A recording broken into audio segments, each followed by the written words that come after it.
What's up, folks? To episode 2 of Eye to Eye with AJ, Rambo, and KODI. Welcome, everybody. Apologies for being a couple minutes late. KODI, Rambo, just want to make sure you guys can hear me okay? I can hear you. Can you hear me? I can hear you loud and clear. Great. KODI? Can hear you. Can you guys hear me out there? Hello, everyone. Awesome. Anytime I full screen this, by the way, I can't see the comments, so if you guys can just keep an eye on the comments. If anybody can give us a thumbs up, let us know sound is going good on your end. That would be great.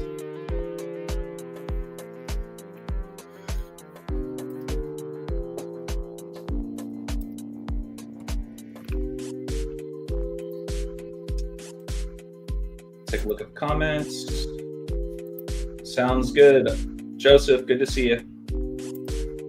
Thank you for the thumbs up. We appreciate it.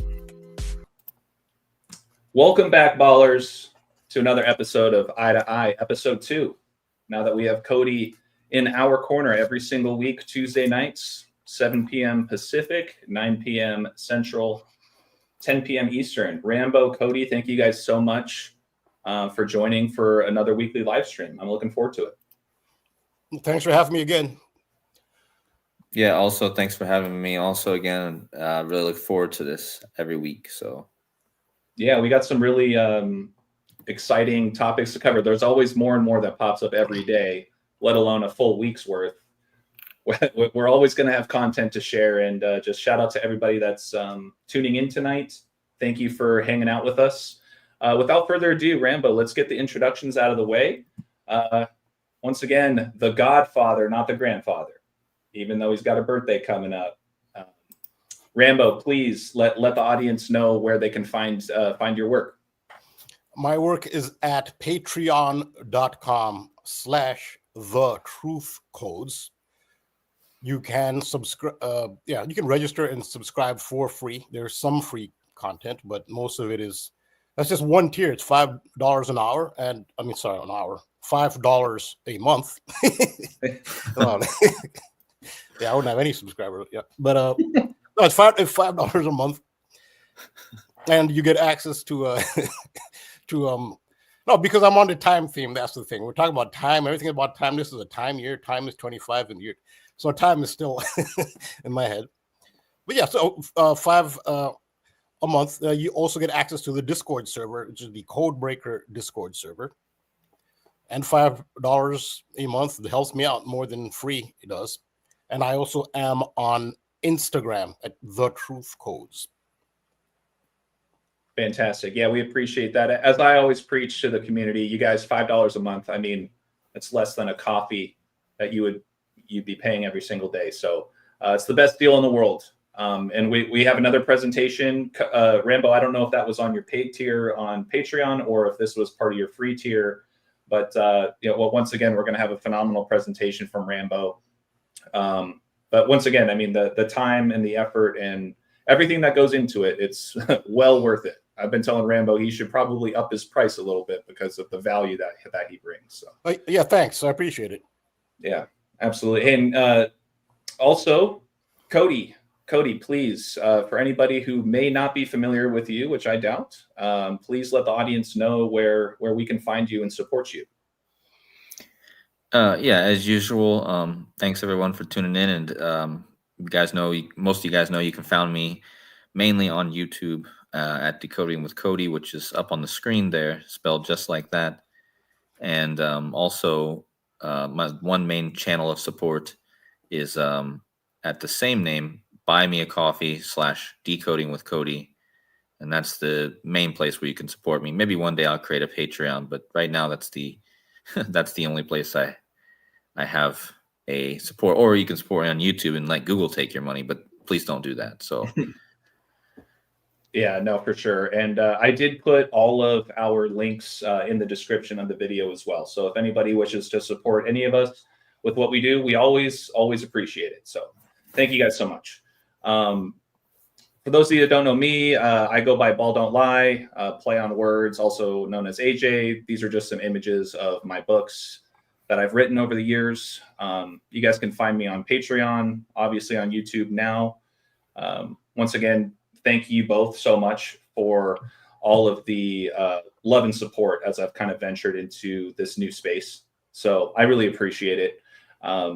I'm also working with a handful of other folks, building out a free community, a free Discord called Cypher Circle at the moment. The name might change at some point, but we're just doing what we can to really bring in as many people as we can. A free space. Once again, this is a free Discord that's available. I also have the link in the description of this video as well if you guys want to join a community. It talks about all different types of topics, not just gematria related, but we have politics, news, spirituality. We're adding a biblical section, science, movies, entertainment, et cetera, et cetera. So we're just trying to make a platform that's free and available to anybody who wants to network and share ideas with people. As you guys know, I've been on a love theme for quite some time. I think it's quite fitting that here we are on June 3rd on Love Conquers All Day. So the love themes continue. And what I had prepared today is just kind of a recap, but also in addition to what we've been seeing in the world of sports, particularly the NBA Finals. We talked a lot about Josh Hart, right, Cody, in our live stream with Adam Sandler's "Love You" stand-up. But you know, we just had Josh Hart and the New York Knicks, the Big Apple shaped like a heart, going down to the Indiana Pacers to then face on Oklahoma City, sponsored by Loves, right? We talked a lot about that. It completely went over my head that one of their centers, his name is Hartenstein, and one of his nicknames is I Heart. So I thought that was fitting, and I wanted to shout out one of my good buddies, Tom Zames. He sent me a voice message. He goes, "Didn't you ever think about pace and the pacemakers?" Right? You know, a pacemaker. So it's so fitting that it actually is the Pacers that are facing the team with the heart on their jersey. I thought that was unbelievable. Just those play on words. Like I've said for a while, you can't get away from that love theme. I'm wearing my Arizona hat tonight. It is my alma mater. And I think a lot of this stuff naturally came to me for this next slide just because I'm familiar with these players as I've grown up and after I graduated. But as we talk about the Indiana Pacers, there are actually two players on that team that went to Arizona. And one of them is Benedict Mathurin. He wore number 0 at Arizona. Now he wears 00. We've talked about how the 0 means love, at least in the world of tennis. And then you also have TJ McConnell. And there's a lot more to be said about TJ, right, Cody? We've been talking about that with another kind of ritual lining up with this NBA definitely. Finals matchup. But the reason why I'm mentioning this with Arizona is that Caleb Love has been the face of Arizona this particular year for Arizona basketball during March Madness. And that matters because the state of Arizona was founded on Valentine's Day. As I was doing a little bit more research, there was also this story that this is from this year, posted on April 1st, April Fool's Day. Kind of reminds me of the phrase, love is for fools.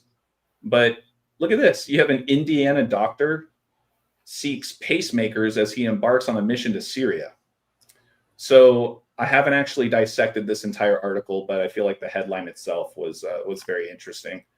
The fact that it's an Indiana doctor going on a mission with pacemakers. I also thought it was interesting that this video, it's kind of hard to see, but right here, it was 3 minutes and 24 seconds. I'll touch on why that matters in a second, but also latest in the news when it comes to basketball, you guys may or may not have heard about the death of Klay Thompson's dog, Rocco. Died at age 13 back on May 29th. This is also JFK's birthday. Obviously, JFK was assassinated in Dallas, and Klay Thompson is now in Dallas doing his thing. But I did write a book on Klay specifically because I went to high school with him, played on his freshman basketball team as well. In my opening part of the book, I even touch on Klay's bulldog named Rocco. And this really just kind of encapsulates why I called it Clay of the Earth in the 4 elements of matter. But besides the point, I also touched on how, Rocco was a big name alongside Clay. They had a bobblehead night back in Golden State with him part of the bobblehead. The Warriors even did a tribute post after the news of his death. But back to that 324 I pointed out, what I thought was interesting was the Mavericks formally introduced him to the media back on July 9th of last year. And not to mention, he wears number 31, the reflection of 13, right? I touched a lot on how he's actually wearing 31 because it's the 11th prime, and that's the number he wore back in Golden State. But besides the point, I did a quick measurement from the official day he was announced to Dallas to the date of Rocco's death, and sure enough, in Sumerian, Rocco, 324, 324 days later. And if you look at his Instagram post, towards the bottom, it's a little small to read here, but he says, "I'm going to miss Rocco a lot. 13 glorious years with my boy. I know he's in doggy heaven, popping somebody's ball. A great dynasty dog he was. Thank you for all the sweet messages." And he ends it by saying, "All dogs go to heaven." So it made me think about the movie that I haven't seen since I was a kid, called All Dogs Go to Heaven, released on November 17th, 1989. And if you measure from the anniversary of that release date to the date of Rocco's death, it's 193. The 44th prime, and we know that 44 is a very important number, especially when it comes to death and killing. So I thought that was interesting. But don't forget, you guys, that Rocco is an English bulldog. And this really got me interested, really got me leaning in because of all the stuff that Rambo's been talking about, particularly with Michael Jordan, right? And the upside down plane crash and all that kind of stuff. Sorry, guys, I'm just keeping an eye on the comments, just getting rid of a couple of trolls in here.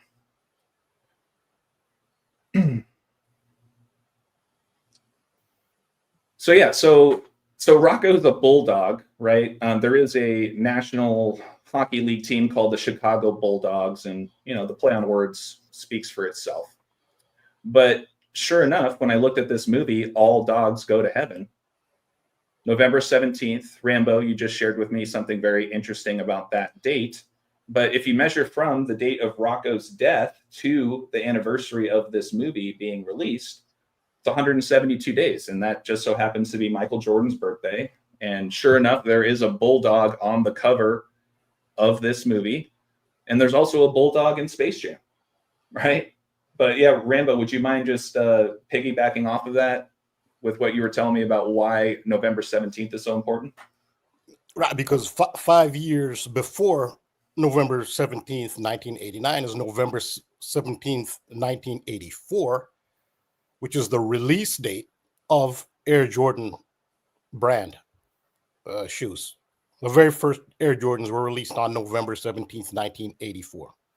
So that's technically like the birthday of Air Jordan, kind of, right? Yeah, that's the birthday of Air Jordan, which is, so Air Jordan turned 40 on November 17th, 2024. Exactly 40. So they're celebrating a 40th anniversary. So most of their 40th year will be during 2025, but this is why they're celebrating they call it 40 years of greatness. Jalen Hurts, quarterback of the Philadelphia Eagles, who won the Super Bowl, he debuted in the Super Bowl the latest model of Air Jordan 1 football cleats in Chicago Bulls colors. The Eagles do not wear Chicago Bulls colors, but that's how important it was all about Jordan. So I've talked about that, but yeah, it goes back to November 17th. Another thing about the date, November 17th, is it's the 322nd day of the year. It's also 322. Yeah. It's a non-leap year, I believe. No, in a leap year. Yeah, it was released in a leap year, so that's in a leap year. Yeah. It's funny you say that too, because when you measure from the date of Rocco's death back to Klay Thompson's last birthday, it was also 3 months and 22 days apart. So there's definitely a 3-2-2 alignment going on there as well. And really the last thing I had to kind of kick things off tonight was just how what we were talking about this just last week, right, Rambo? Either that or the week before about 101 Dalmatians. And sure enough, you measure from Michael Jordan's birthday to the date of Rocco's reported death, it's 101 days. Reminding in the movie 101 Dalmatians. Don't forget there's a whole other movie called Air Bud with the dog and basketball. Not even going there with it, but 101. I also want to explain why is 101 a symbol of the star Sirius. Sure. Shout out to Bobby Simpson again. He gets shouted out a lot here. He's really helped all of us.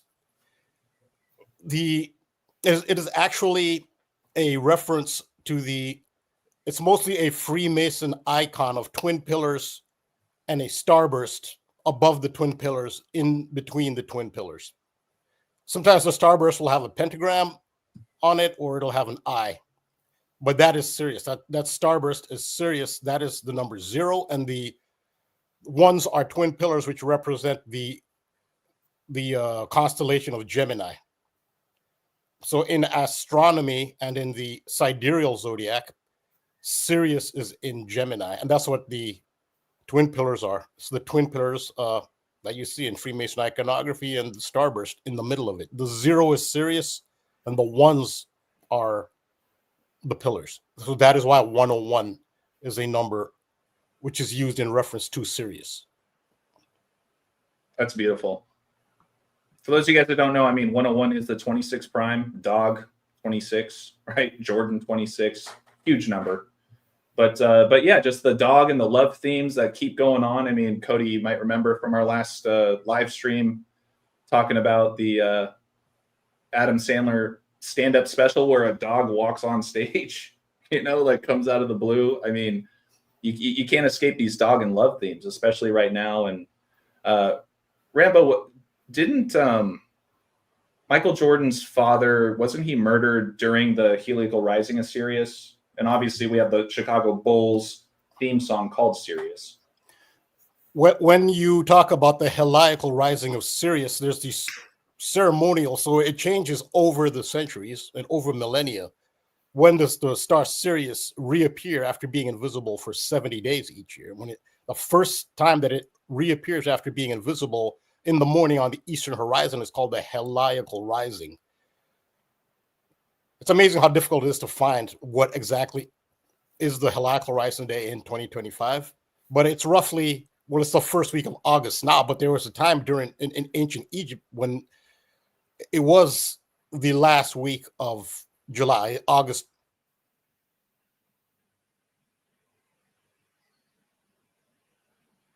So what this? Yeah, sorry, you kind of froze up there for a second. Yeah, my screen started buffering. So I'm saying, so July 23rd is a ceremonial date for the heliacal rising of Sirius. It's a ceremonial date observed by Freemasonry. No, the Sirius heliacal rising of Sirius, it is not on July 23rd in 2025, but the reason they'll use that date is because in ancient Egypt, the heliacal rising of Sirius started the new year. It's called a Sothic calendar because Sothis is Sirius in Greek. No, the Greek goddess. That's for the Sirius goddess, Sopdet. So it's called a Sothic calendar. It started, so the ancient Egyptian calendar started at the heliacal rising of Sirius. So a new cycle started. This is why they use July 23rd, because to measure a circle, a cycle, you need pi. Pi is 22 divided by 7, 22/7, which is the date, 22nd July. So that indicates the completion of a cycle, completion of the circle, the pi number, 22/7. So 23/7 is the beginning of the new cycle. And and of course, the heliacal rising of Sirius started the new cycle. And that is why Freemasonry uses 23rd July to symbolize the heliacal rising of Sirius, even though it actually happens in the first week of August. So that's the significance, 23rd July 237. And yes, Michael Jordan's father is reported to have died on 23/7. Right. So yeah, so anyways, that's what I wanted to share just to kick things off. I mean, especially branching off of what we just talked about last week. I mean, the examples keep on piling up. The love themes only get more and more overwhelming.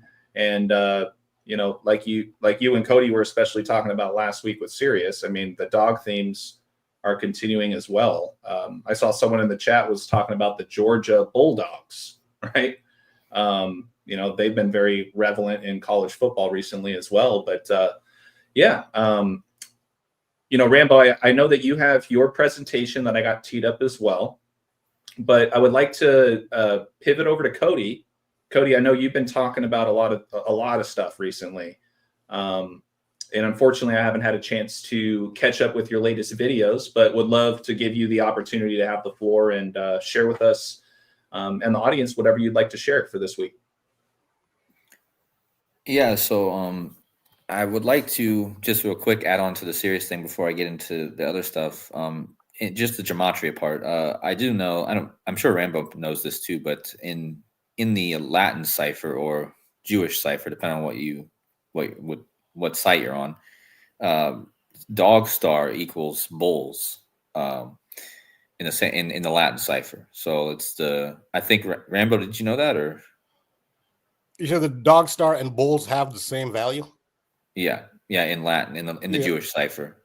Yeah, I don't know what value is that. I didn't know that.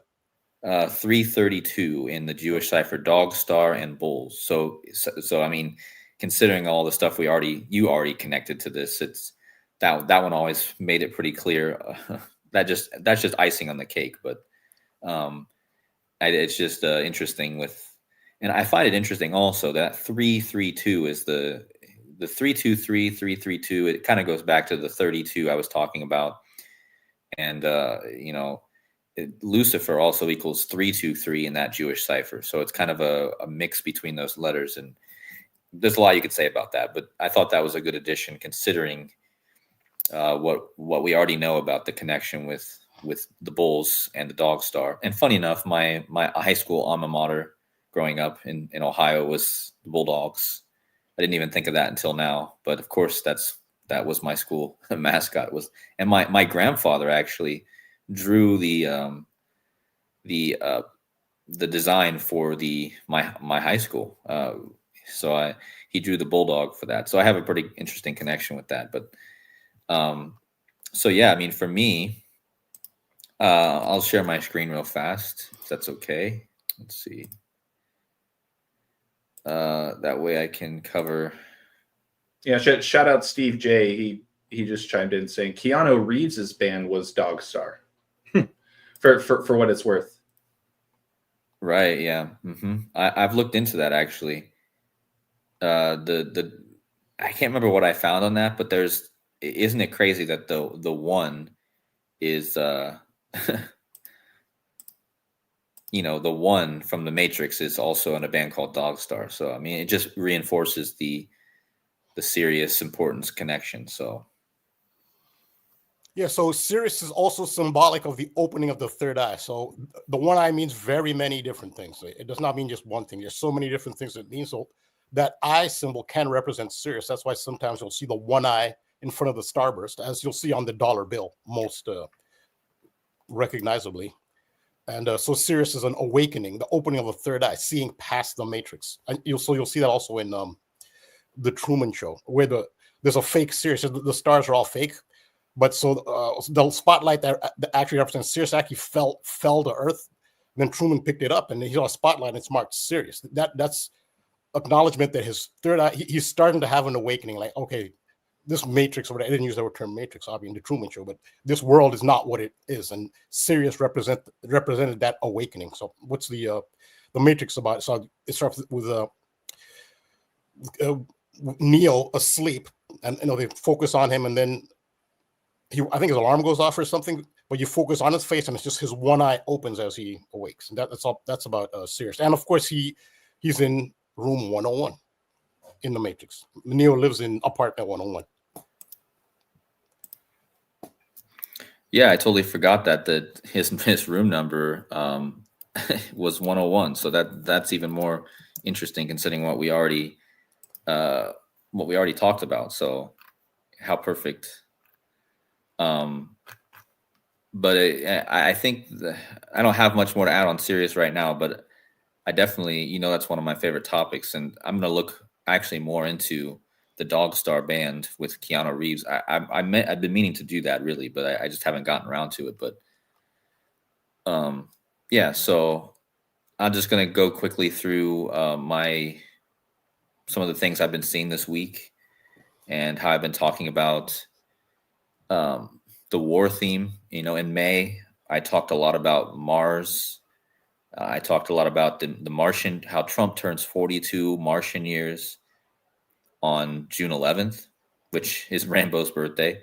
And 2 days after that, of course, we have a Friday the 13th, which is actually Jason Voorhees' real birthday in the movie. So that's a huge day as well, June 13th, the 201 days left in the year.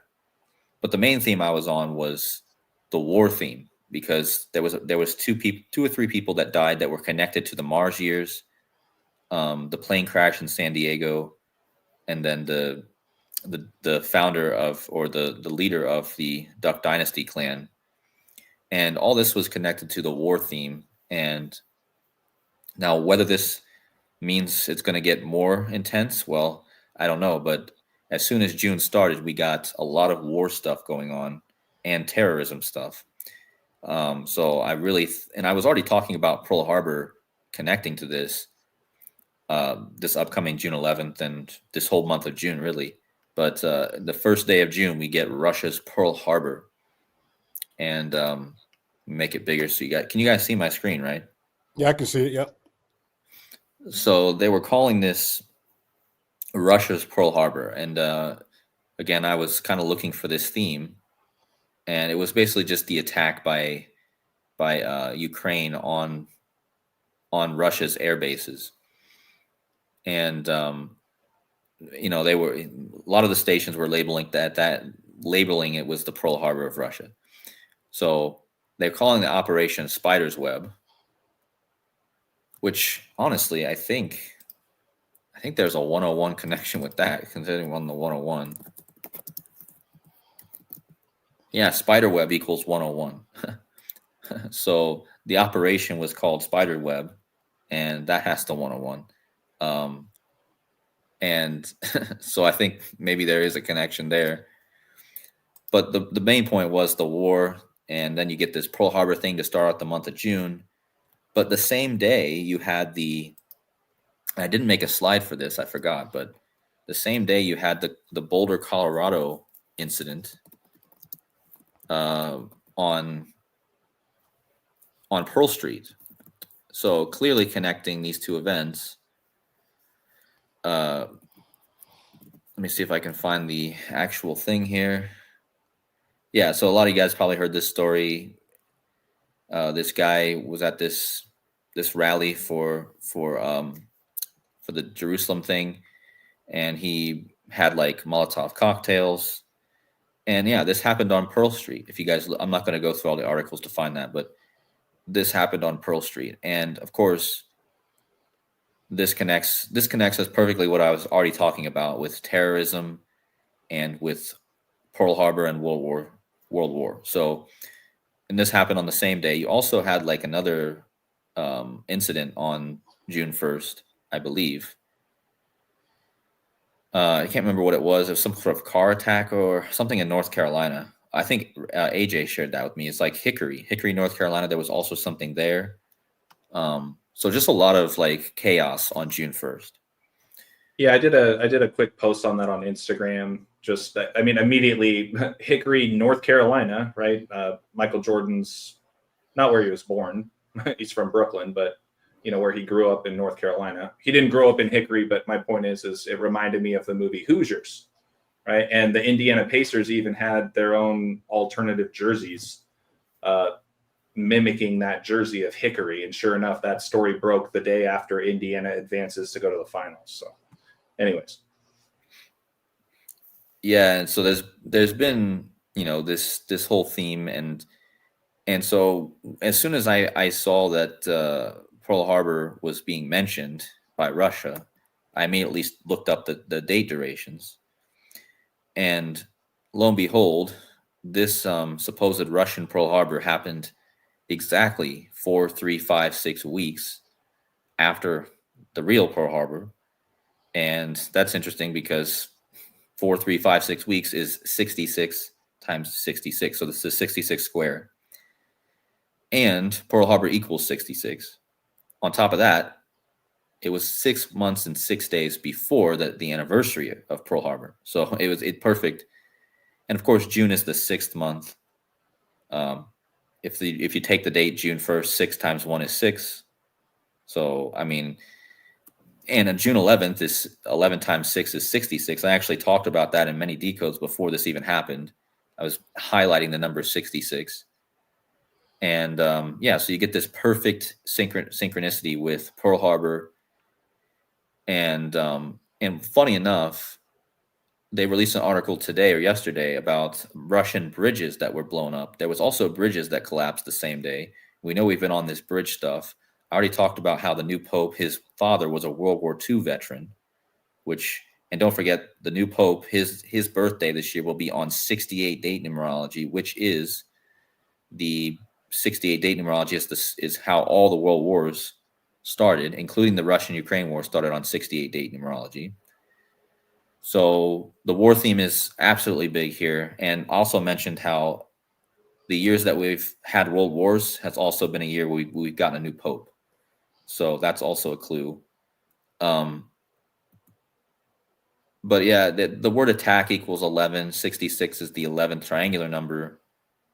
6 times 11 is 66. So the 66 and 11 is, a theme here.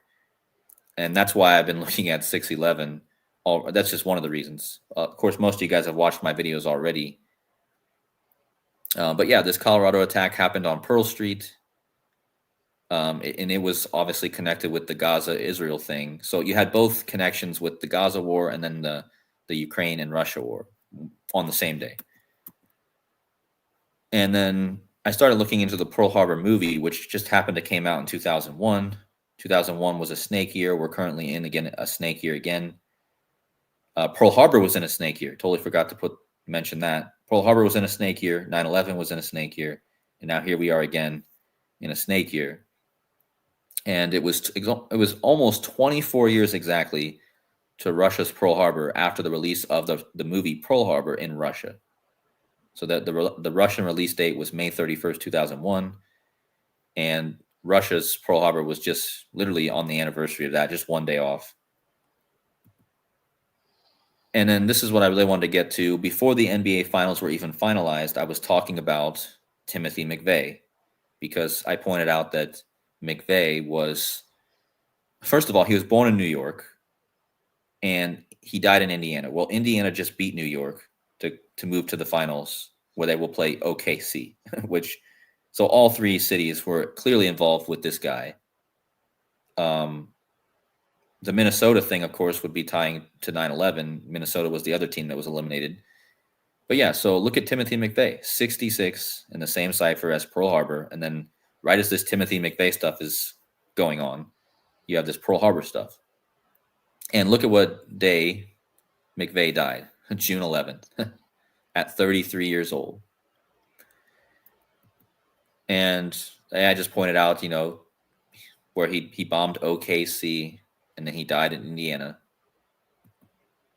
But look how perfect it was from the OKC bombing to when we found out the two teams that were going to be in the NBA finals on May 31st, which was the anniversary of the Pearl Harbor movie in Russia. And that was exactly 11,000 days after the OKC bombing. So there you got the 11 again. Remember, 66 is the 11th triangular number. So the day that this Russia attack was 11,001 day. And look at how old the OKC bombing will be on the 24th death anniversary of McVeigh. 11. There you got your 101 again. Kind of. 11,011. So, I mean, just more 11s and 66s. And again, this is clear what they're doing with this NBA player on the Pacers who are about ready to play. I pointed this out to AJ, but this is just wild.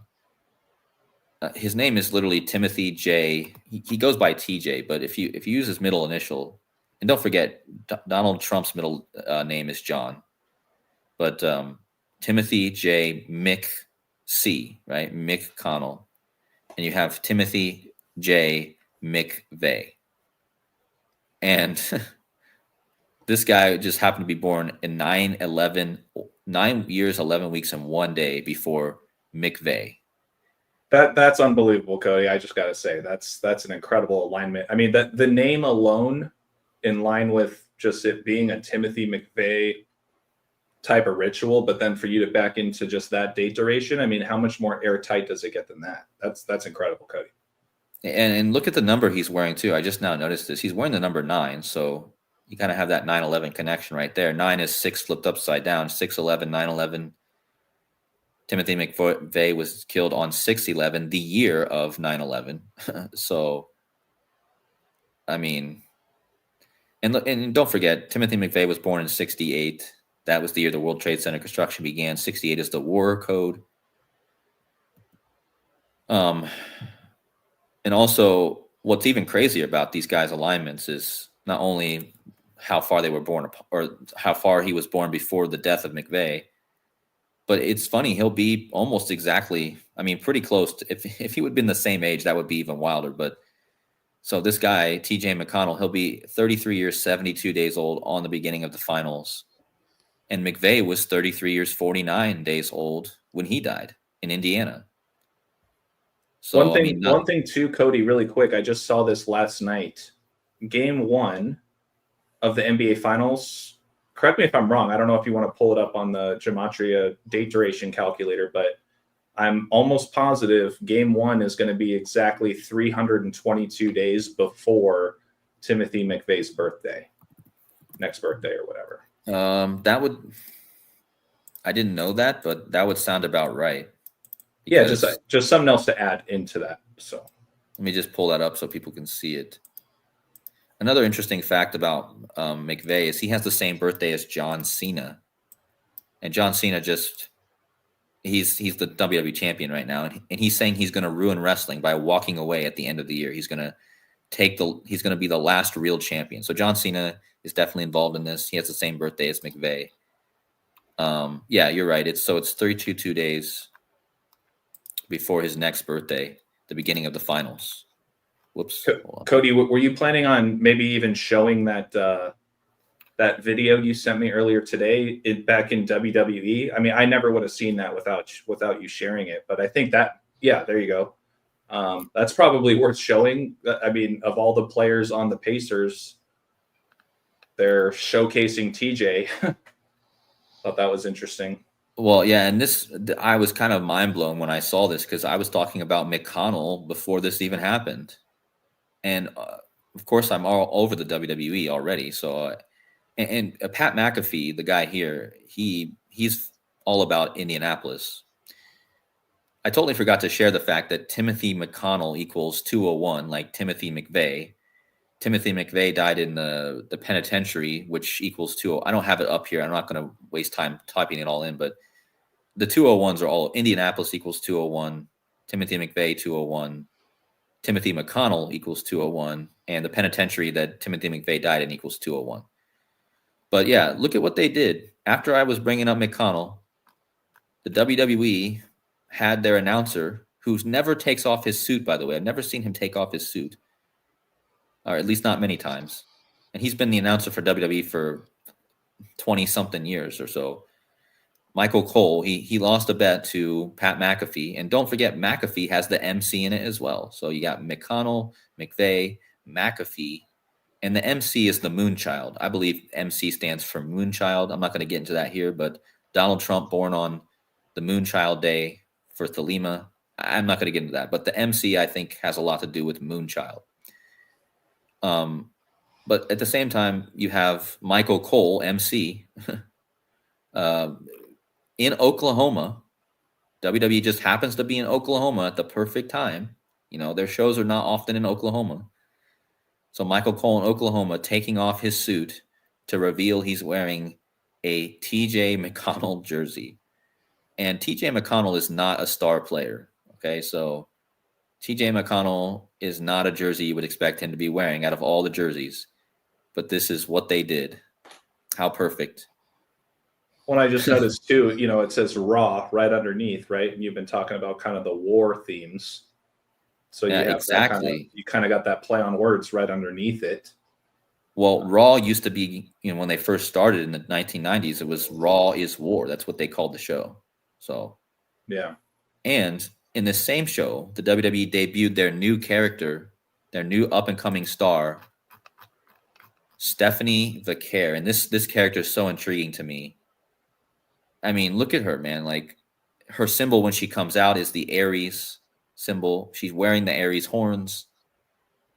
She's from Chile, which I'm not sure how that connects in, but again, they debuted her on Raw the same night, guys. And she literally comes out with the Aries symbol. It's really wild. And her name equals 181, it's the 42nd prime. War equals 42. But I think that's about all I have for now. I could go into more, but there's a whole Lucifer connection here. She calls herself the Dark Angel. Her move is called the Devil's Kiss. Her name, there's a whole Lucifer thing going on here, but the war thing is clear. The Aries symbol. And another real quick fact is on the same show she debuted, and the same show that Michael Cole took off his suit. They also had the team of the War Raiders. Yeah, literally a team called the War Raiders in WWE facing the Judgment Day. So you have the Judgment Day versus the War Raiders on the same show that the War character premieres, and Michael Cole takes off his jersey in front of the War symbol, the Raw. Okay, so so much going on that I could spend days talking about, but we'll let everyone else get in here. Stop sharing my screen. Yeah, Cody, that was brilliant. No, that's awesome. Rambo, anything else to add with that was fantastic. I'm just intrigued about the Moonchild thing. I'm very intrigued by that. Do you have some decodes already on that, on the MC Moonchild and Donald Trump? Yeah, I did some decodes. I think maybe at least a year and a half ago now. I probably at least a year and a half ago, and that is I can't remember. They're most likely going to be titled Thelema. They're connected to Aleister Crowley because Crowley. There's this thing going around the internet of a letter that was written by Aleister Crowley on June 14, 1946, the day Trump was born, the day of the lunar eclipse, the blood moon. That his proteges were trying to create a moonchild. I have it in my videos somewhere, but this is Jack Parsons and L. Ron Hubbard. They were trying to. This letter mentions them trying to create a moonchild on that day. It was titled that day, and that's why And then our friend Sean Desaad from Widow's Son, he was helping me at those decodes at the time, and we were both connecting. He brought up originally, I think, the fact that Moonchild or MC might stand for Moonchild. And then the more I looked into it, the more it made sense because you have Donald Trump and you have McDonald's, and then you have all the mix that you often see. And there's so many, stuff with that. But the point was that the MC is Moonchild. And I believe Moonchild has a connection with, I can't remember the gematria now, but I have videos on that to answer your question.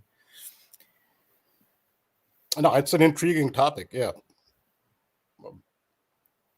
Yeah, and I think there's way more to look into. I'm sure Rambo, you could uncover even more with that. But I'd like to see your full decode. I don't know if I search it on your channel or maybe you can bring it up maybe next week or something. Or whenever. I mean, I'll have to go back and actually find the video where I talk about that. But I'll definitely try to find it, and then I'll either bring it up to you on the next stream or I'll send it to. Well, Rambo, you have a Discord, don't you? Yeah, but that's for patrons. If someone's, okay, if somebody is subscribed for $5 a month, then they get access to the Discord. All three of us can also connect just independently on Discord, or we can always jump onto the Cypher Circle free Discord that I'm working on as well. I mean, we have ways that we can share those ideas and those observations for sure. Okay, yeah, I'll look into that, find the video, and then I'll get it to you somehow, Rambo, so you know which video it is. All right. Another thing, just a theory, throwing it out there. You're wondering why that female wrestler, why she might be from Chile. Chile is connected to 9/11.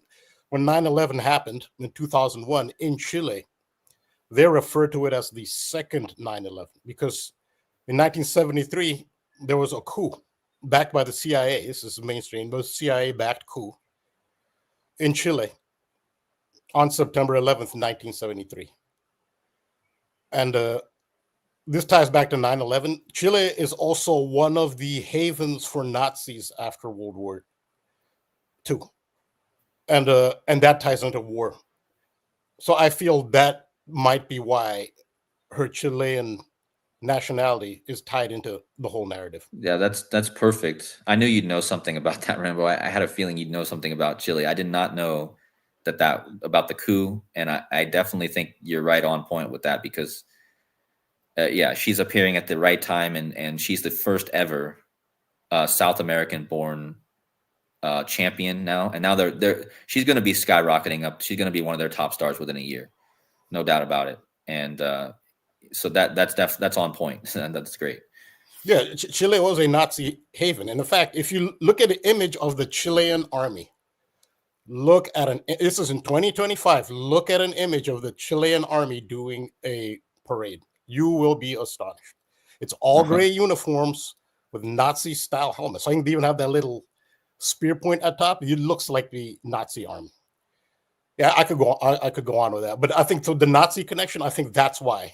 If there's a war theme, that is why Chile is being used. Yeah, absolutely. So yeah, I had a decode. AJ, so you want to? Yeah. Let's keep it moving. Just to be mindful of time, we're just at the 47-minute mark. We're trying to allot about an hour and a half for each of us to share our presentation. So yeah, just give me a second here. And Rambo, just to clarify once again, was this offered to your free tier on your Patreon, or was this one of the paid content? It's paid content, but obviously people who watch this broadcast will see it. Right. No, of course. Yeah. But it gives a good taste. It gives a good taste to those that are not familiar with your work. What we're going to do is we're going to show you guys just one post of what Rambo brings to the table for just $5 a month. So yeah, let me share my screen. This one's titled Back to the Future, Back to Back. Yeah, I think I'll change the title just to Back to Back. Sure. But oh, what happened here? Uh-oh. Sorry. Can you guys see my screen? Yeah, I can see it. Yeah. Okay. All right. So we can see it Back to the Future. You're Yeah. good? Okay, awesome. So yeah, Rambo, do your thing. Yeah, for those who are not familiar, you may be asking the question, okay, Back to the Future was a movie, it's a trilogy that started back in 1985. Why are we talking about that now? All these years, so this is related to the Stanley Cup final of the National Hockey League. And you may ask, like, wait, why now? I mean, all these years since 1985, you had Stanley Cups. Why now? Why is Back to the Future relevant now? And for those who follow my work, they know why, but just to familiarize some people with it, because it seems like, okay, it's great to tie things into Back to the Future, but couldn't you do that at any time? Well, this is why, because Back to the Future only focuses on years ending in 5. It starts in 1985, they go to 1955, they go to 2015, they go to 1885. And even when they go to 2015, part of the reason they go there is because Doc Brown had actually gone to 2045. And he said in 2045, there's a nuclear holocaust in the world. And he wanted to avert a nuclear holocaust and say that nuclear desolation happened in 2045. And I've talked about 45 is coming. Michael Jordan was 45 when he came up. All these numbers ending in 5. It's all about 5. Then back to 1955. 55 is 5 times 5, which is 25. And in Gematria, in the reverse Pythagorean, time equals 25. This year is 25. And Back to the Future starts with all the clocks turned back 25 minutes late. 25 is huge. And this is 2025. It's about time. Who's the president now? It's Donald Trump. Donald Trump is closely associated with Back to the Future. So Back to the Future goes back to November 5th.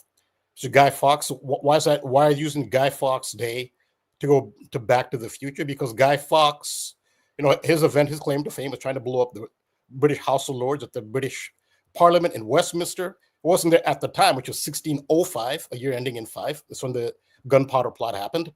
That's the location of Elizabeth Tower and Big Ben clock. There's a clock on that location now, which is related to time. That's why. Hey, Rambo, really quick. I don't mean to cut you off on your role right now, but if you could help me, I want to make sure that I'm providing the visuals accordingly to your comments. So if I'm falling behind to your commentary, please let me know so I can make sure that I'm aligning up your visuals and your notes with your comments. Well, actually, what I'm doing is I'm looking at the post on a different. I don't think that would be a problem. I mean, okay, I'm just saying because we were talking about Trump and then we jumped into something else really quick, and I'm like, oh shoot, I'm falling behind. I want to try to make it. Okay, as, so what this visual shows is Donald Trump. Yeah. So it's relevant to what I'm saying. I was talking about Guy Fawkes. Right. Back to the Future. Back to the Future goes back to November 5th, 1955. November 5th is most famous in history, the 5th of November. Remember, the 5th of November. That date is most famous for the gunpowder plot in Westminster, London. Westminster, London is the location of the Big Ben clock. So it's all about time. And that is why they chose November 5th for the date in Back to the Future. It's directly related to time because of the gunpowder plot, which is related to the Big Ben clock. And Donald Trump was elected on November 5th. And I always show that the headline from the New York Post because on the surface, if you don't do this kind of decoding, it makes no sense. This was done 3 weeks before the election. It makes no sense as to why you'd have Donald Trump and then Back to the Future. What does that have to do with the U.S. election? On the surface, so people are buying the New York Post. You're seeing Back to the Future. Like, what does that have to do with anything? Well, and to me, I feel like even people that are fast asleep, like, since when has the New York Post put out anything promoting Donald Trump? I mean, it just blows my mind the amount of like hatred that went towards Trump in 2016, and all this stuff, and then all of a sudden, like once he comes back, like I don't know. No. The New York Post is owned by Rupert Murdoch, right? Who's he doesn't pretend to be unbiased. Rupert Murdoch is one of the biggest conservative backers, and he's Australian.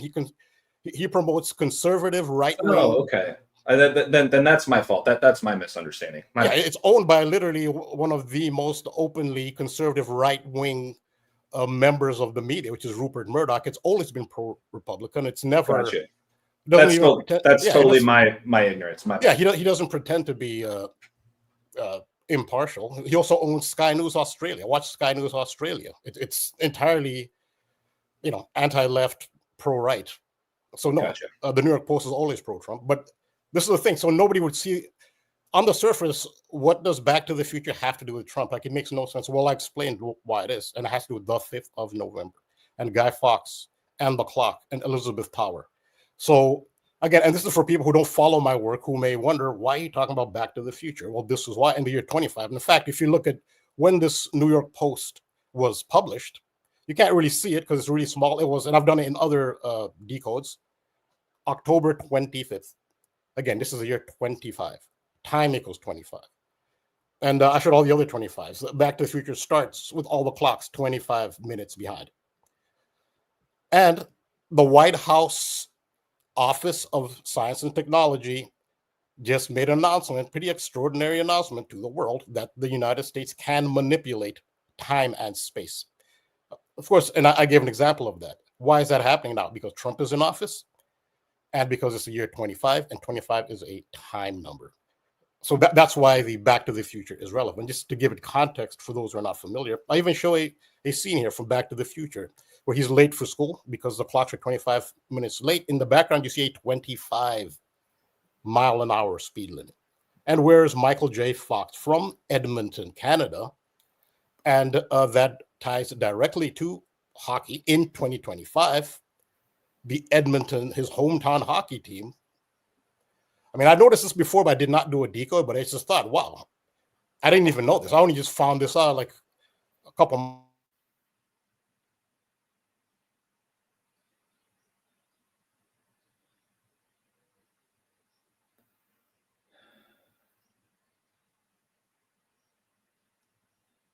I just found that out. So I didn't really do a decode on this. I just kind of kept an eye on the Oilers.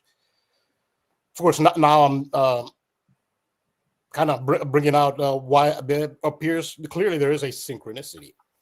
So well, yeah, and Rambo, really quick, if I could just add to that, of course, they're now facing the Florida Panthers.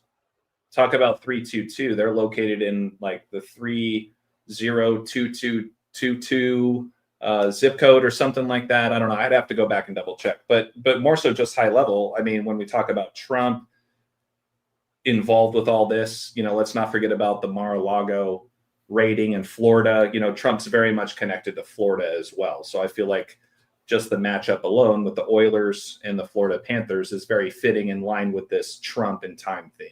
Yeah, that's a great connection. And I didn't even put that in my deco. Great connection. Yeah, so Trump is tied into both teams because actually Florida is considered his home state. Like you think of him as a New Yorker, but his home state now is Florida. Right. So you're right. Yeah. And you talked about the Mar-a-Lago being raided. When was it raided? 8/8, right? Yeah. Exactly, yeah. August. And that goes right back to the Future, right? Exactly. Yeah. So yeah, that was a great addition. I didn't even think of Trump's connection to Florida. Thanks. Yeah, I think I'll add that after the. I'll edit that in. But yeah, that is Trump again rated on 8/8. And again, most people would know this, maybe some don't, but 8/8 is important to Back to the Future because the DeLorean time machine car has to reach 88 miles an hour in order to time travel. So 88 is central. So yeah, so this is the matchup. Now, what's interesting is this is the exact same finals matchup from last year, which is a year ago. It was Florida Panthers versus Edmonton Oilers. The Panthers won. But I know there's a leap year. Last year was a leap year. But typically in a year, what do you think? How many days are in a year? You think 365.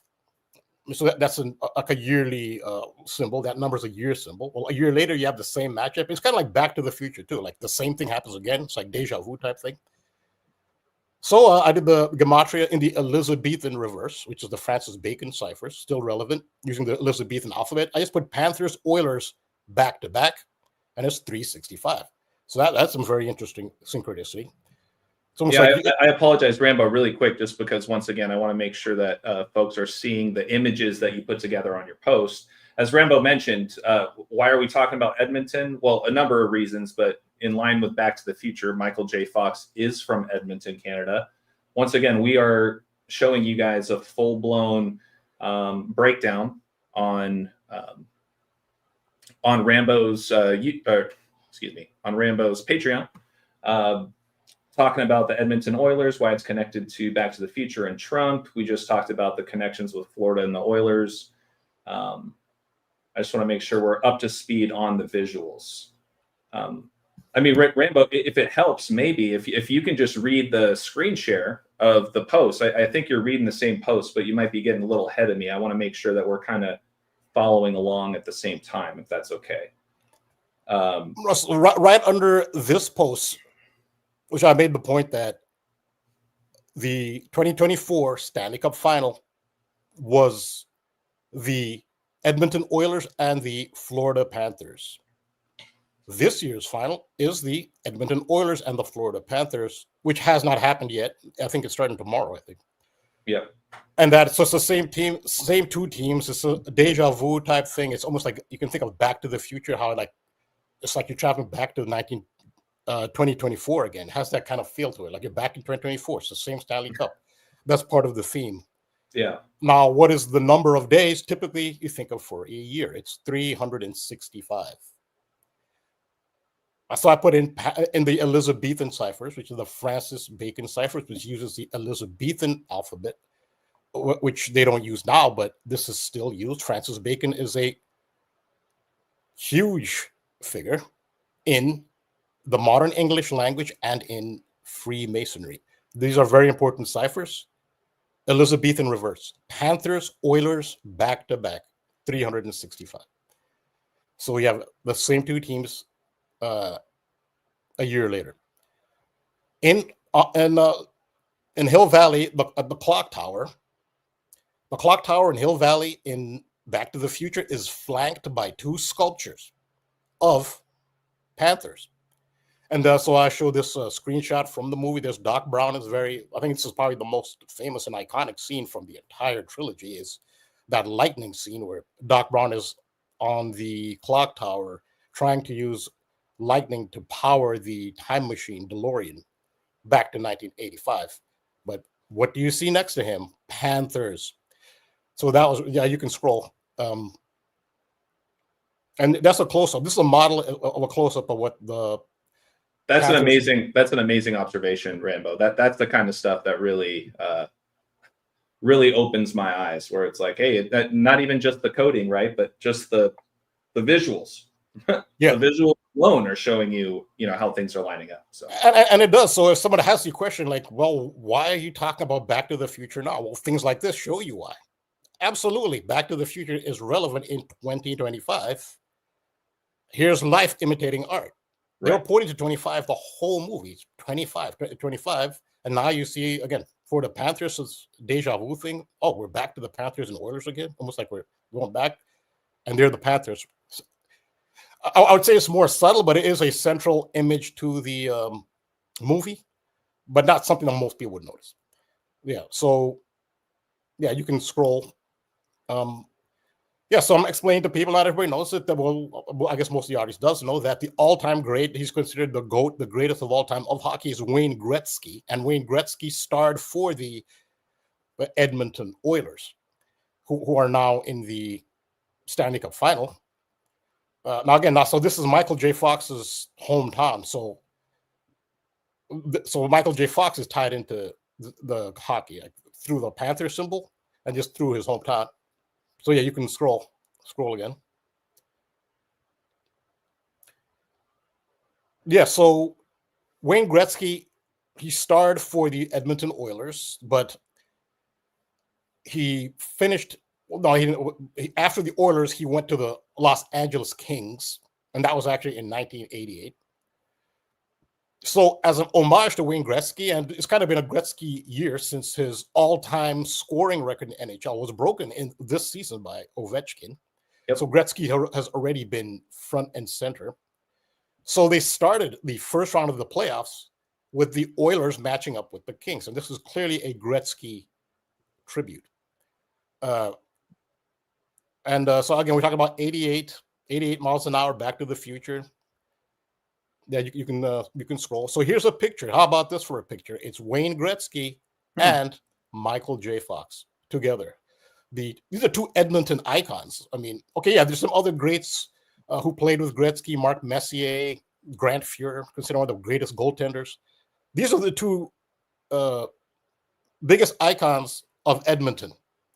Wayne Gretzky, even though he's not from Edmonton, he played for the Edmonton, and Michael J. Fox. And just look at the caption. I'll explain where this is. If you scroll down, what the caption is. I show a link so if people can find where I got the caption, if they click that link, it says, Wayne Gretzky to the left of the Los Angeles Kings, actor Michael J. Fox in the center, and Bill McNall. Remember all the Muck you've been talking about and MC we've been talking about? Think about McFly, McNall, and I'll get to the biggest star presently of the Edmonton Oilers, is McDavid. It's a thing. So Wayne Gretzky to the left of the Los Angeles Kings, actor Michael J. Fox in the center, Bruce McNall, owner of the Kings, posed during a reception to celebrate the opening of the 1988. So this was in 88. What a coincidence. This 88-89 National Hockey League season in Los Angeles, California. So Gretzky had just joined the Kings at that time. Yeah, that's quite a picture, isn't it?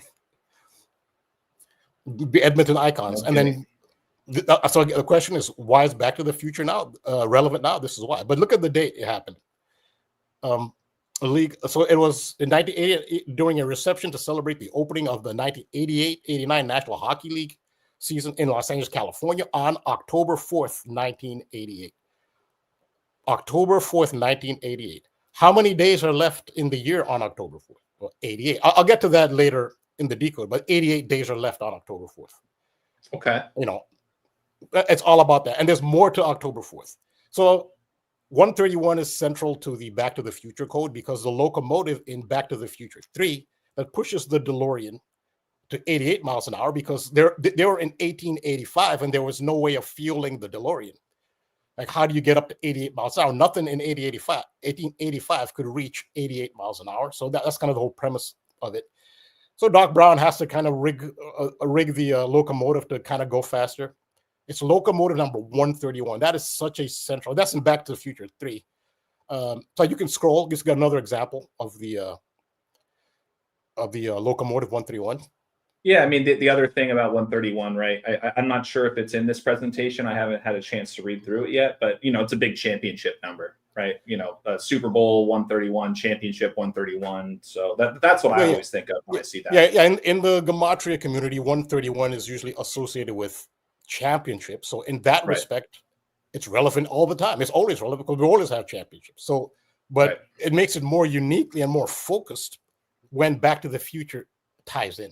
You know what I thought about too, Rambo, is at least in the US, right?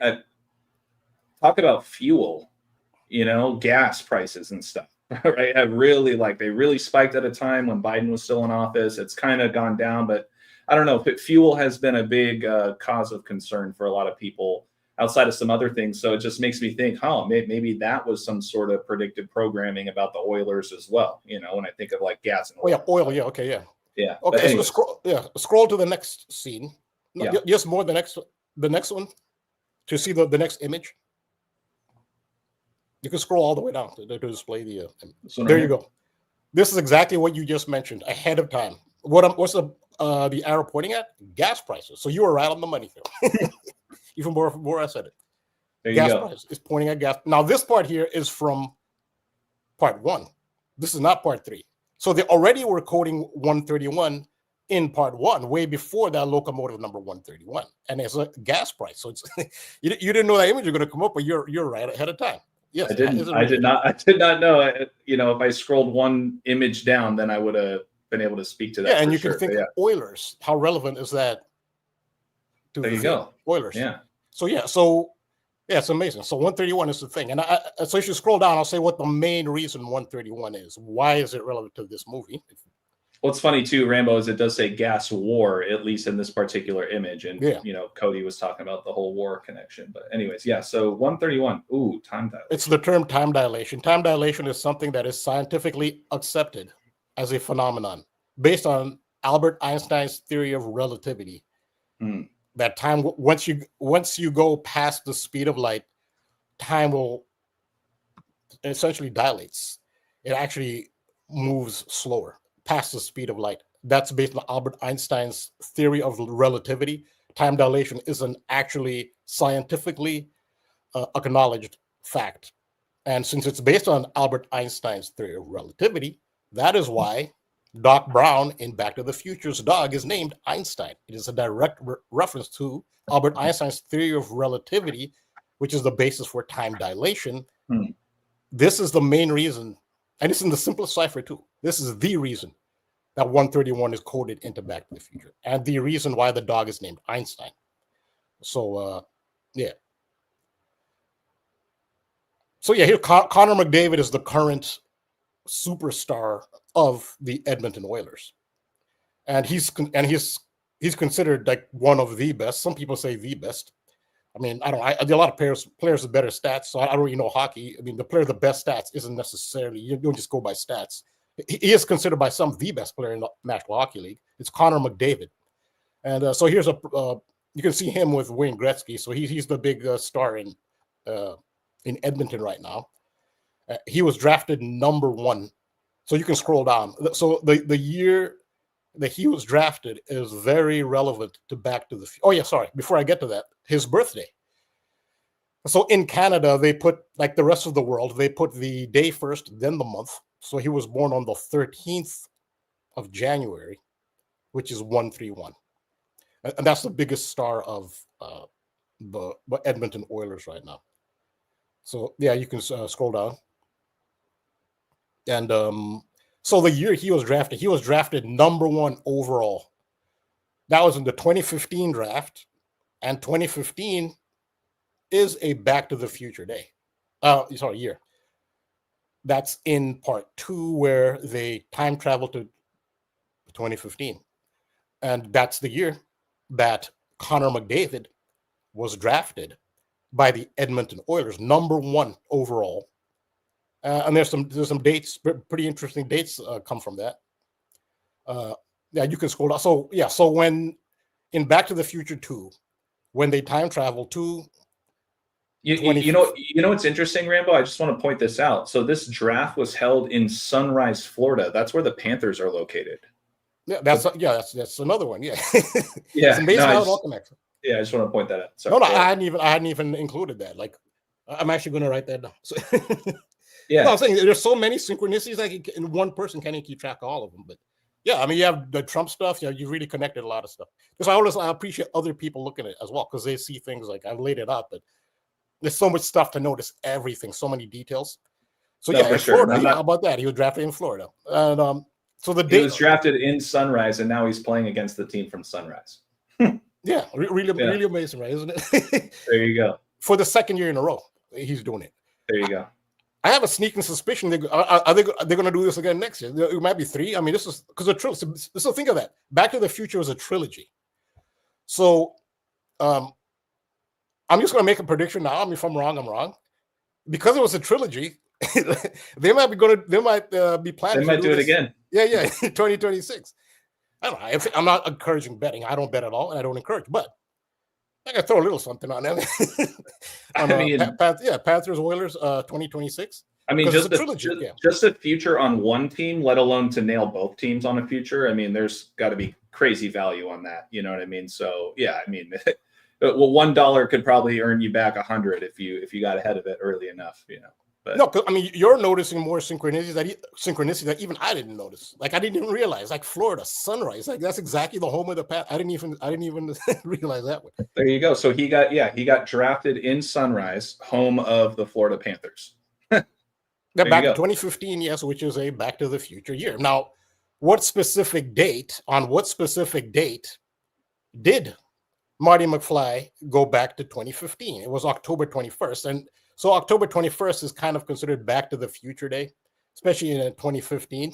I give an example of that. So I'll use that date's very important. So I want to see how far apart were the date that Marty McFly arrived in 2015 and that draft was held in 2015. So the draft was held on June 26th, 2015. So that was 16 weeks, 5 days apart. Now, so this number 165 actually has come up in my time decodes. So on the surface, it doesn't look like that significant, but if you scroll down, you'll see. So 165. So lateness. I did a decode on lateness rituals, and lateness has to do with time. The reason Marty McFly was late right at the beginning of the entire series was because Doc Brown had turned the clocks all 25 minutes behind.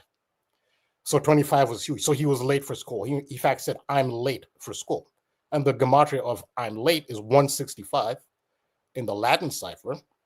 But there's more to that. So Elizabeth Tower, that's the name of, people say Big Ben in general to refer to the whole tower itself, but technically Big Ben is just the big bell. It's called Elizabeth Tower. It's not the clock. The clock is not Big Ben. But Big Ben has been 165 years old until May 31st. So it's not past May 31st, but until May 31st of this year, the Big Ben clock, again, this is at the site of Westminster. We're past May 31st, Rambo. Yeah, but I'm saying it's still relevant for 2025. Oh, in 2025, okay. All right. I just want to make sure. Yeah, Big Ben and the clock, which, to clarify, and I already did this in decode. I already said ahead of time until May 31st. Yeah. In 2025, the relevant year, I mean, on and on how relevant 25 is to Back to the Future, Big Ben at the site of the Guy Fawkes and the gunpowder plot was 165. I'm late. Marty McFly, I'm late. 16 weeks, 5 days between the draft of 2015 and McFly arriving in 2015. And what was the year of the gunpowder plot? 1605. Ooh. At the location, this is why Big Ben is relevant in 2025, 165 years, because at that site was that big event on November 5th in 1605. There's your 165. And again, there's your November 5th. This is why they went back to November 5th at the beginning. And so look at this one. Here's the kicker. If that's not enough. What did I show the sculptures in Back to the Future? The Clock Tower Panthers. And in the Latin cipher, what is the gematria of Clock Tower Panthers? 1605, the year of the gunpowder plot at Westminster, Big Ben. Wow. 165. Hopefully this is some stuff, if I can take a quick pause, I just want to thank everybody for tuning in. We got 75 people in. Kodi, hopefully you're still out there. I know it's been a minute, Rambo doing his thing, but just so you guys know, Rambo will be the headliner on The Occult Rejects. I believe it's June 23rd coming up. We're really excited to have him on. I don't run that channel, but they're very excited to have you on, and hopefully you get a chance to see one of the last lives they did on with somebody else talking about Back to the Future. And I feel like you're really going to blow the lids off of those viewers as well. So I'll make sure to share that link once it's up. But thank you guys again for tuning in. Really appreciate it. And Rambo, you're blowing my mind right now. Once again, this is stuff that you guys can get for $5 a month. Okay, you guys will get all of Rambo's content on his Patreon. Links are in the description. Kodi, you out there? Anything else you want to add at the moment? Maybe he's taking a nap. I know it's early for him. No, sorry, my mic was muted. I forgot I muted my mic. No, you're good. You're good. But so this Back to the Future stuff is also blowing my mind. I mean, I talked about last year, right before the election, I was making videos every day about Back to the Future because of the Guy Fawkes Day connection, right? And then I remember this vividly because that article that you're talking about, Rambo, the New York Post, it was so crazy because just the day before that, I had made a connection to Trump and the New York Post. And literally the next day they posted that. And I immediately made a video right after that because I was like, hey guys, look, they just posted this. I just did a video last night and the next day they posted that. Funny enough, that was my girlfriend's birthday. And also that's that 1025. I don't know if you mentioned it, Rambo. 1025 was actually the day the movie starts, even the day they posted this article of Trump on the cover. That was actually the date the movie starts, October 25th, 1985. Oh, okay. Yeah, thanks. I thought it was the 26th. Thank you. You corrected me. Yeah, thanks for that's thanks. I think they time travel on the 26th, but I think the actual day they start the movie is on the day before that, 25th. So but yeah, that's that whole thing, that whole time period, I was all over Back to the Future, and I have a bunch of decodes on my channel about that. But yeah, Rambo's definitely killing it. I'll just let you continue doing what you're doing, but that's all I really had to say for now. But so with regards to that, and again, I always say, okay, you can decide what you want to do with the information, bet or not. I personally don't bet. There is a golfer, Xander Schauffele, one of the elite golfers at the moment. Xander Schauffele, 1025 is his birthday.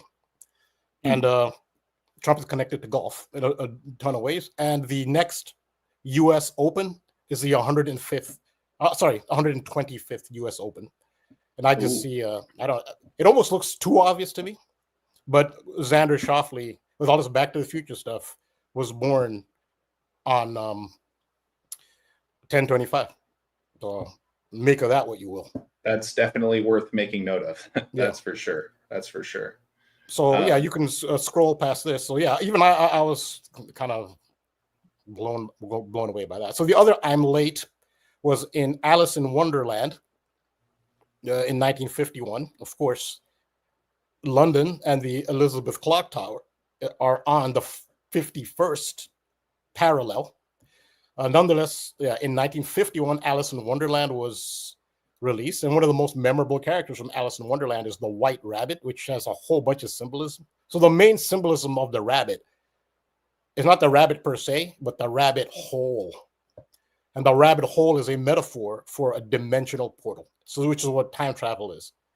So it's a rabbit hole. That's really. And think of golf. Why is golf so central to Trump? Like Donnie Darko is a time travel movie, and there's golf there. Why golf? It has to do with the rabbit hole, which is it's a metaphor for a dimensional portal. So I do mention the rabbit, the white rabbit in Alice in Wonderland is famous for, he has a song he sings, I'm late for a very important date. And he says, I'm late. So he really stresses I'm late. And again, I'm late is 165. So I hope I've shown all the 1605 and the relevance of 165, why it's so relevant that in 2015, you had Connor McDavid, like you said, a great observation, in Sunrise, Florida, selected number 1, 16 weeks, 5 days, 165. Marty McFly arrives in 2015. So in Rambo right here, I couldn't see you mention the 25 again. Maybe it was just assumed for people. People see my work. I've mentioned this so many times. I realize not everyone's seen my decodes. I've mentioned this so many times in my audience. It's the clock. You're right. Yeah, well, I'm just saying it's 20 minutes past 12 noon. No, it's 25 actually. So the small hand is 25 minutes. That's what I was saying. With the whole 25 connection, of course, it's right at the 25-minute mark. Yeah, so one hand is at the 12, the other's at the 5. So 125. And again, it's the 125th US Open coming up. And who's the biggest sponsor? One of the biggest sponsors of the PGA, Rolex. It has to do with time. And the gematria of Rolex is 25. In the same cipher that time is 25. In the same cipher that late is 25. I don't know. It almost looks too obvious for Xander Schauffele, but you might as well consider it. That's all I can say. But yeah, you're right. So the time there is 12:25. And since we're on this, which I haven't put this in any of my decodes, but what is 12:25 as a date? It's Christmas, right? It's Christmas Day, yeah. Now, so that represents the birth of Christ. But when did Christ die? In Easter. And it's a non-Christian symbol of Easter. There you go. Easter bunny. Yeah. And what happened this Easter? The Pope passed away. Yeah, that's right. Oh my God. Yeah. So there's so much imagery, so much symbolism just in this image of the Alice in Wonderland rabbit. Yeah, definitely. It ties into the Pope and Easter. Yeah. So yeah, if you could scroll down.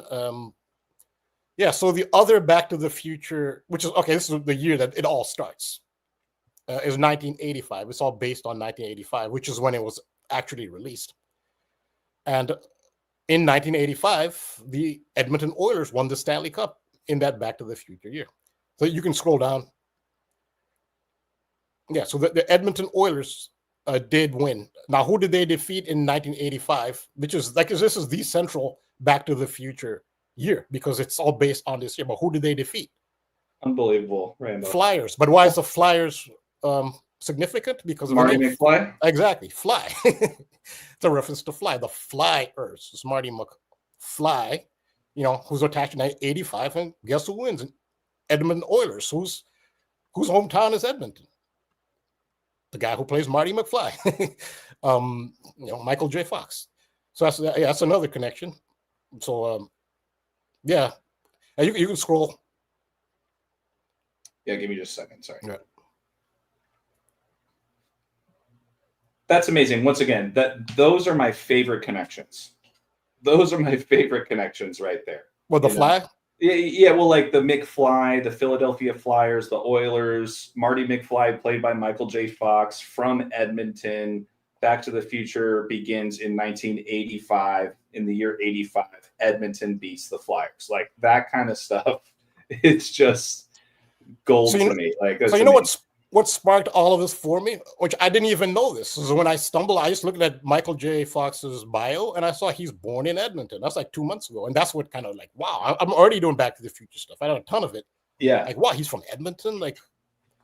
And they started off a little shaky because they lost their first 2 playoff games. They were 0-2. They're down 0-2 to the Kings in their first. So they started off real shaky.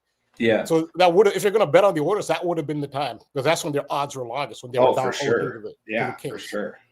And the Gretzky symbolism was there, obviously. So as I mentioned, the muck. So I already mentioned it earlier, but the MC thing, which it's a thing. The current biggest star, Connor McDavid, Marty McFly. I mean, saw the owner of the Kings in that picture, McNeil. So now we go to 1988, which is 88, that big Back to the Future number. And who wins the Stanley Cup? The Oilers win it in '88, of course. That's Michael J. Fox's hometown, so of course they're going to win in '88. So you can scroll, and so back to this picture, and the caption. So you can scroll down. So the caption. So that event took place on October 4th, 1988, with Wayne Gretzky and Michael J. Fox. Is on October 4th. I talked about 19. So one of the reasons October 4th, because it leaves 88 days in the year, October 4th. But there's another reason October 4th is huge for this time travel theme. So number one, October 4th, that's 10-4. What time did the DeLorean depart in 1955 from the clock tower of Hill Valley? And you can see what time the DeLorean, it's a pretty famous movie trivia, at 10:04. That's the time that the lightning hit the clock tower, and they time traveled, and then the clock was frozen at 10:04 in Back to the Future. That's why they chose the date 10:04, October 4th, to have Michael J. Fox have this event, NHL event with Wayne Gretzky. 10:04. And again, October 4th, he's 88 days in the year, but October 4th has even more relevance if you can scroll down. Yeah. October 4th, that was in 1582. That was the day on which they switched from the Julian calendar to the Gregorian calendar. Holy smokes. On October 4th, 1582? That's another reason they froze the clock at 10:04 in Back to the Future. It's relevant to time. So, well, Rambo, it also ties right back to Sunrise, Florida. Moving from the moon calendar to the sun calendar. Yeah. Sunrise, right? I just wanted to throw that in there.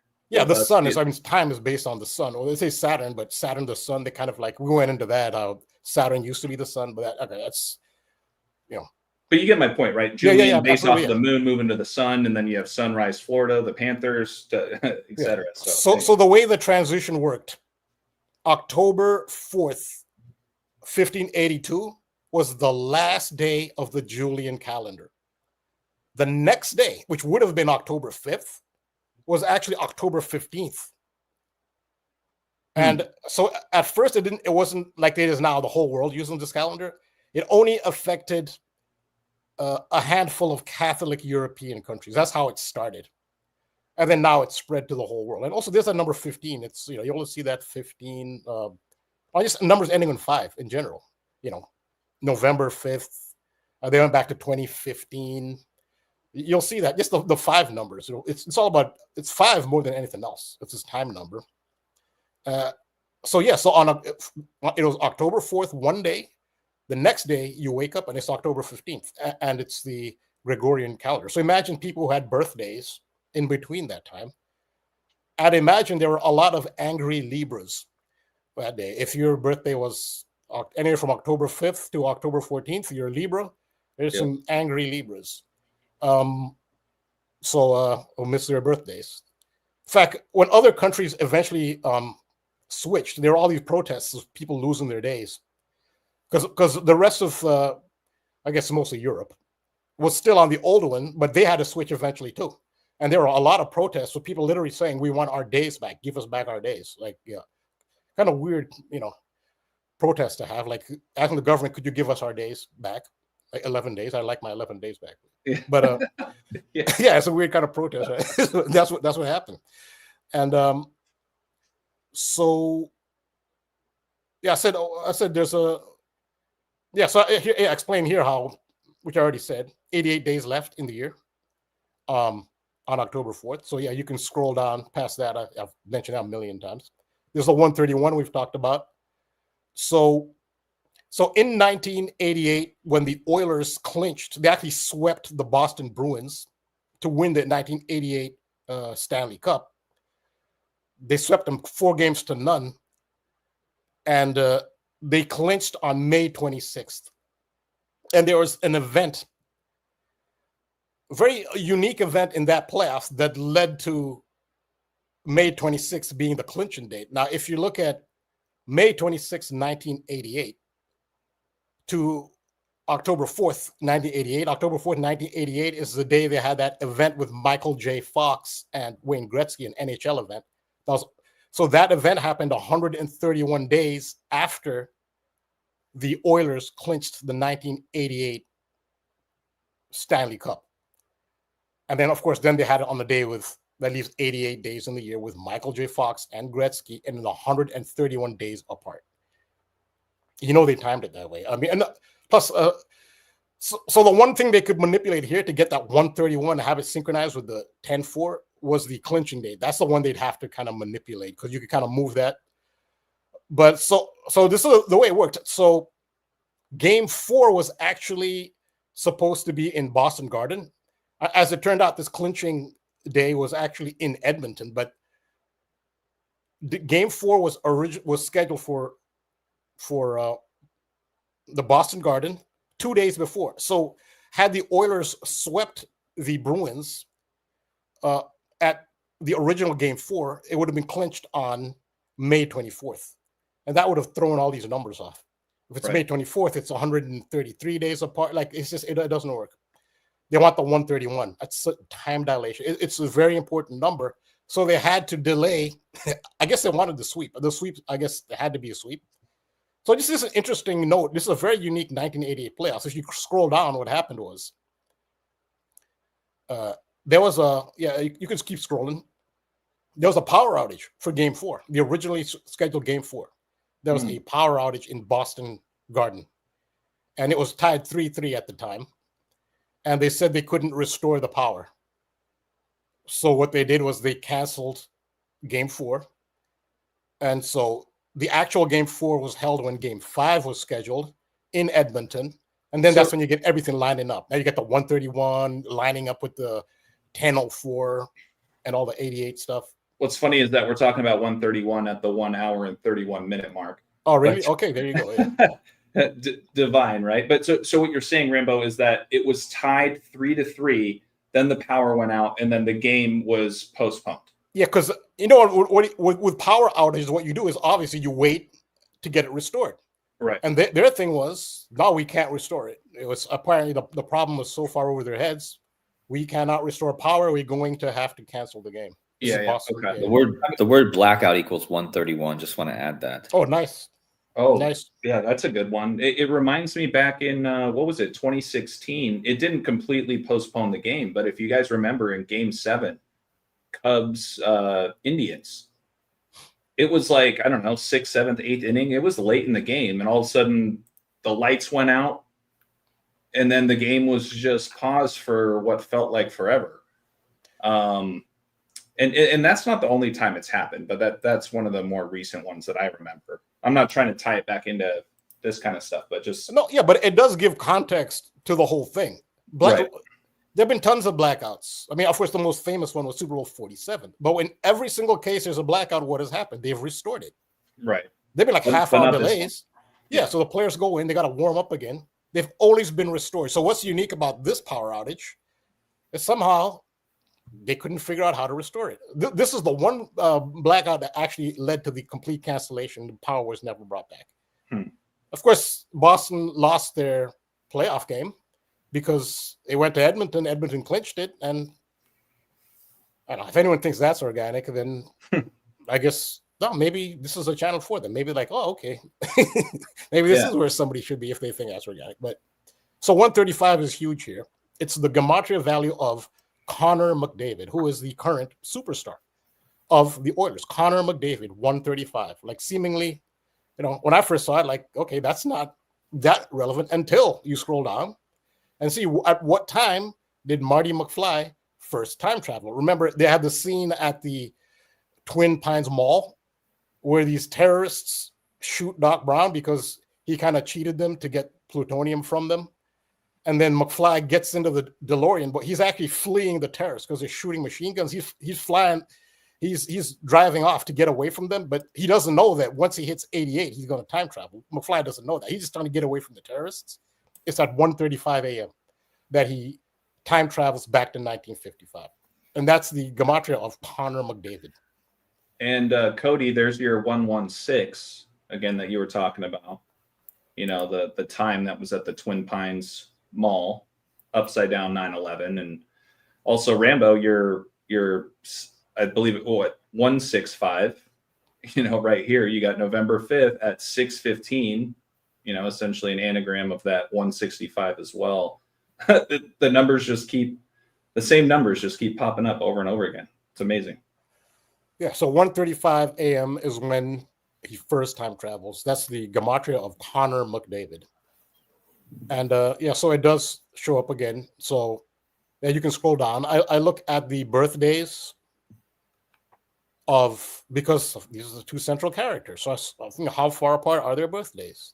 Yeah. Wayne Gretzky and Michael J. Fox. You know, so that would be January 26th and June 9th. And if you scroll down, you'll see it's 135 days. Oh my God. Well, in Rambo, there was another 126 I just saw right in here too. About an hour ago, or about an hour into the next morning, Marty is woken up by Doc Brown's phone call at about 1 a.m. on October 26th. So there's your 126. That kind of ties right into Wayne Gretzky's 126th birthday. But wow, I don't want to get it off track. That Yeah, Connor McDavid 135. Wow, unbelievable. I mean, is there any doubt that this can't be organic? It's orchestra. So this is pretty much it. But just I have a little quick ending there. Little quick ending under this. Yeah, is Sirius symbol. So Sirius is central to all of this. And we literally opened talking about the dog star and Sirius from last week. So the dog symbol, the Sirius symbol in Back to the Future is Doc Brown's dog Einstein. He's the Sirius symbol. In fact, there's a scene, I think it's Back to Future 3, where they actually put a light on top of his head. Sirius is the blazing star. And so the light on his head is telling you that's the dog star. It's called, so Sirius is called the dog star because the constellation is called, in Latin, Canis Majoris, Canis. That's where English gets canine, Canis, canine. A member of the Edmonton Oilers is Evander Kane. Kane is canine, Canis, Canis Majoris. What number does Evander Kane wear? 91. I've talked about in the Elizabethan ciphers, Sirius is 91. He wears 91. Now, why he will say he wears 91 is because he was born in 91. You can see his birthday, August 2nd, 1991. In fact, Connor McDavid does it because Connor McDavid, he wears 97. He was born in 97. So I know that's what the players will say. And maybe from as far as they're concerned, that is the reason. Evander Kane, his name is Kane. I mean, come on, Kane. Come on, that's. Yep. I don't know what he realizes again, but this is not an insult to him. Sirius is a venerated sacred star. I mean, some forces don't like Sirius because of its power, but he wears 91. How coincidental! He was born in 91. When was he born? He was born August 2nd. August 2nd is when you actually have the heliacal rising of Sirius. That's too much lined up with Kane. I don't know if he realizes this, but he probably does. But so the birthday thing, so Connor McDavid wears 97. The reason because he was born in 97. So I said, okay, this birthday is a big thing clearly for them. They're making birthdays a big thing. I said, what's the gematria of birthday? Now, okay, now this is an unusual cipher, but it's the modern K. So this is a Francis Bacon cipher. And the K ciphers are relevant because these are the only ciphers in which G sums to 33. So you look at these values, they're kind of all over the place. This is a key Freemason code. Very key. G33. That's the no other ciphers except the K have G33. Now the reason it's called modern K because it uses the modern English alphabet as opposed to the Elizabethan alphabet. So it's the 26-letter alphabet. Modern K. Birthday is 217. And whose birthday is that?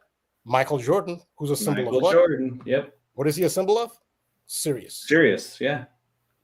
Hence the Chicago Bulls theme song. You know what I mean? Yeah, and then Evander Kane hence says, you'll ask him, he'll say, yeah, I choose 91 because it's my birth year. My birthday was in 91. Yeah. Yes, and then birthday is 217 for the Sirius symbol. 91 is Sirius. So Sirius to the dog lines up with, and again, the dog's name is Einstein, the Sirius symbol. And again, time dilation is based on Albert Einstein's theory of relativity. So yeah, that's the decode. And both you and KODI gave me some things I can edit in. That's the decode. Yeah, that's unbelievable. Hold on, I can't see any of us anymore. What happened? No, I can see you. You can see me? Okay. Yeah. Huh. Let's see. Hold on. That's weird. Okay. Well, I'll trust your gut on that. I just see a blank screen right now, but Yeah, I can see you. I can see Cody. cool. So, anyways, we just hit like the 1 hour 40 mark. I know that we're always trying to keep it within that hour and a half time frame, so I want to be respectful of each of your guys' time. I want to kind of close out by just thanking you again, Rambo, for blowing our minds. Cody, your stuff with just everything war related and the WWE stuff you keep bringing in, tying it right back up to the NBA Finals, the Timothy McVeigh stuff, Timothy McConnell, TJ McConnell. I learned a ton from you guys tonight, and I'm going to be mindful of those kinds of things. And just want to thank you guys, as always, for being in my corner every week. I'm always so excited for Tuesday nights, and I know a lot of other people are. I just want to thank everybody that contributed to the comments. Really means a lot for the love and support. All of our details are below. But Cody, any final observations, contributions, or anything else you'd like to say before we wrap things up? Not so much. Just wanted to say thanks again for having me on. And Rambo, amazing decode with Back to the Future. I wish I'd been following this Back to the Future stuff. It was something I was on last year, but it's crazy to see how it's. I mean, we know these riddles are always ongoing, but it's crazy to see how it's going on with the Stanley Cup playoff stuff. And yeah, definitely something I'll be watching. And yeah, we'll be watching the next couple of days. Just an interesting point I'd like to mention for today is it's 8666 days, or yesterday was, I think. Well, now it's a day later, but it was 8666 days after 9/11. And what's interesting about that, not only is the 666, but a Jupiter year, if you measure a year on Jupiter, it's 4333 days. So technically, if you're measuring on Jupiter, which I've already shown how these planet years are becoming very relevant the more we look into them, today would actually be the second Jupiter year since 9/11. So it's basically 9/11's second Jupiter birthday. So I'm just going to be looking in the news to see if we see anything Jupiter related in the coming days, or in the past couple days even. But yeah, I think that's all I wanted to add. And again, thanks for having me on, guys, and thanks for everyone who's listening. Much love to you all. We appreciate you, Cody. Yeah, thank you again so much for all your contributions, and I really enjoy our back and forth offline pretty much every day at this point. It's always really exciting to hear from you, and always great to have you join up with me and Rambo every week. It's a huge blessing, seriously. So we appreciate it. Appreciate you. And Rambo, yeah, close us out. Yeah, thanks to everybody. Thanks to Cody for your contributions. There's some of the stuff you brought up and AJ brought up, I'll edit in. And yeah, thanks to AJ again for thanks for Mind Wars. Thanks for the compliments. And yeah, thanks again for putting it together. Absolutely. All I'm going to say, you guys, I mentioned it earlier in the live stream. Keep an eye out for June 23rd. It's going to be the day before our weekly Tuesday show. Rambo is going to be the headliner on The Occult Rejects on YouTube. The link has not yet been generated, but I've been working with Nick. He's the head, he's the host, if you will, of that particular platform. And he is so excited to have Rambo on. Rambo, at the end of the day, you're going to do what you're going to do. I just think with all the stuff you've been on with this whole Back to the Future stuff, and very recently what some other folks have been talking about with it, I think you are going to add a whole other layer that is going to wake up a lot of people, a lot of things that people are not seeing. So I'm really excited about that opportunity for you. I will be part of that, board, if you will, as well. So I'm really excited about that. Keep an eye out for it. June 23rd. That's a Monday, I believe. So we're about, 3 weeks out from that. So keep that in mind. Once again, make sure to hit the like and the subscribe on the way out. Love both of you guys so much. You guys are like brothers to me, and I really appreciate it. And Rambo, I got to start thinking about a birthday present for you on the big 611. So I'm excited for your big 5-6 birthday. But outside of that, thank you guys again so much for all the love and support. And until next week, we'll see you guys again soon. All right. Take care, everyone. Thanks, everyone. Peace out. See you guys.